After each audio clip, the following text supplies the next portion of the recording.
Hi, it's the Handy House Husband. Today we're going to go over how to water some plants. And so first let me show you when you might need to do this. As you can see here, we have a little bed that are not going to really make a lot. We've got a little blueberry baby here with some dead branches and a single strawberry bush that'll probably grow us about 2 or 3 strawberries this year, and then a single tomato plant that'll probably grow us 4 or 5 tomatoes this year, and then a sprawling nightmare of raspberries, and then a little baby raspberry plant too. And so they're looking pretty dry, probably need some water. Ideally you would do this first thing in the morning, because if you do it at night, it's going to stay wet for a really long time, and then you probably get some mold or moss or something. But in the morning, you do it so that it'll all evaporate really quickly as soon as it gets hot, because that's why you water, is so it will evaporate or something. So what you'll need is plants, as we just saw. You'll also need to get a hose. So as you can see, I've got 2 hoses here. You may have 2 hoses kind of sitting next to each other, and the question is, which one do I need to use?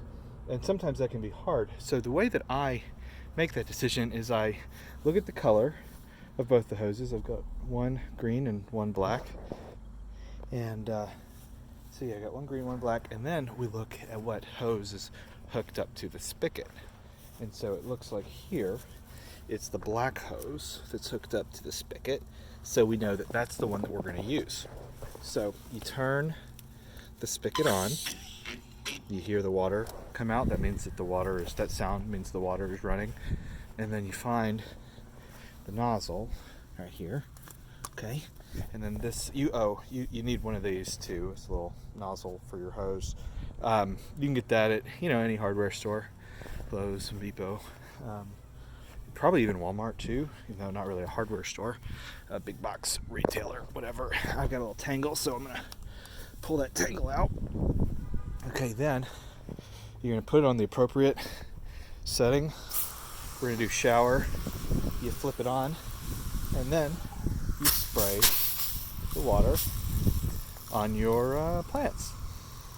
You just do it till they're nice and wet. Nice and wet. Do it long enough in the right light, you can sometimes see a rainbow, and that's pretty. Brighten up your day a little bit. We got some little grass seeds, grass popping out in the blueberry bush, so I'll have to pluck those. You can see we got some weeds back there.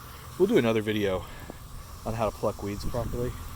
We'll spray the little happy tomato, make sure he's getting his fill, and spray our raspberries.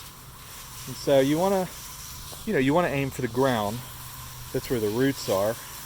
They're going to suck up all the water and get it all wet. Now, as you can see, we've put mulch down here instead of traditional dirt. I'm sure there's some scientific reason to do that, but we did it because it looks pretty. And then these rocks are pavers that were here when we moved in, and we just kind of took those from a garden bed that wasn't really a garden bed and moved it over here to kind of add some line, because it looks kind of pretty. And then we just water it all, and then when you think it's had enough, you just kind of eyeball it. We're done. We'll just turn the nozzle off, and then we're done. We have done our good deed for the day to save some plant life. So thanks for tuning in, and hit the subscribe button, and we'll see you next time.